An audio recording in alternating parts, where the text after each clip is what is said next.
Le respect du jus in bello dans les conflits armés, une exigence de droit et d'humanité. Définition. Le jus in bello ou droit international humanitaire, DIH, régit la manière dont les hostilités doivent être menées une fois le conflit déclenché. Il vise à protéger les personnes qui ne participent pas ou plus au combat, comme les civils, les blessés ou les prisonniers, tout en limitant les moyens et les méthodes de guerre. Quels sont ces principes fondamentaux? Le premier principe de distinction. Distinction entre civils et combattants d'une part, et entre objectifs militaires et objectifs civils et biens civils d'autre part. Deuxième principe, le principe de proportionnalité, qui postule de ce que l'attaque ne doit pas causer de pertes civiles excessives par rapport à l'avantage militaire attendu. Troisième principe, le principe de nécessité militaire. Seules les actions strictement nécessaires à l'objectif militaire sont permises.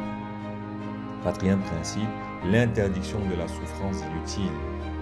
Certaines armes ou tactiques sont interdites, comme les armes chimiques ou les attaques contre les hôpitaux. Dans l'actualité récente en Ukraine, des enquêtes de la CPI portent sur les attaques présumées contre des infrastructures civiles.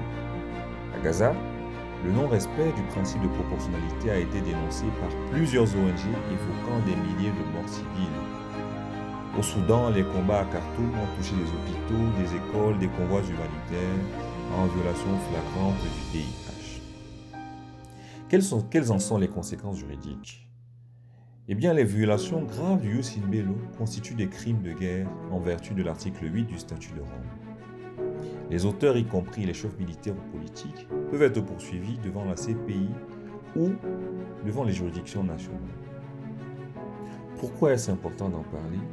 Le droit de la guerre n'est pas une option morale, c'est une obligation juridique internationale.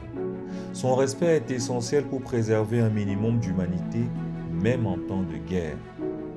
Le non-respect du jus in bello nourrit les conflits, prolonge les souffrances et compromet toute paix future.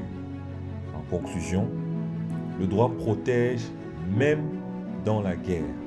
Et ceux qui le violent n'échapperont pas à la justice, ou du moins ne devraient pas pouvoir échapper à la justice.